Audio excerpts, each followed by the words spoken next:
भारत के chicken neck पर बयान देकर फंस गए हैं बांग्लादेश के प्रमुख मोहम्मद यूनुस। जी हां, बांग्लादेश को चाइना से दोस्ती भारी पड़ गई है। भारत सरकार ने बांग्लादेश की यूनुस सरकार को बड़ा झटका दे दिया है।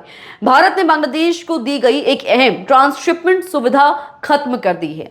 ट्रांसशिपमेंट का मतलब है कि देश से एक माल को दूसरे देश तक ले जाने के लिए किसी तीसरे देश के पोर्ट, हवाई अड्डे और जमीन का इस्तेमाल किया जाता है।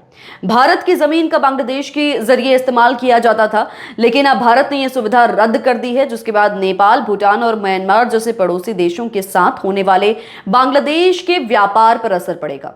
और ये हुआ है बांग्लादेश के प्रमुख मोहम्मद यूनुस के चाइना में भारत के खिलाफ दिए गए बयान की वजह से।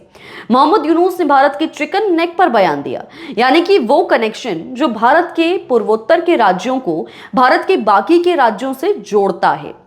और मोहम्मद यूनुस ने चाइना के प्रेसिडेंट शी जिनपिंग से ये कहा कि अगर चाइना को भारत के पूर्वोत्तर तक पहुंच बनानी है तो बांग्लादेश ही एकमात्र जरिया है जो भारत की चिकन नेक तक पहुंच सकता है। ऐसे में चाइना को बांग्लादेश में इन्वेस्ट करना चाहिए और भारत तक पहुंच बन सकती है। इसके तुरंत बाद भारत सरकार ने एक्शन लेते हुए सर्कुलर जारी किया और ट्रांसशिपमेंट पॉलिसी को खत्म कर दिया है, बांग्लादेश सरकार को बड़ा झटका देते हुए।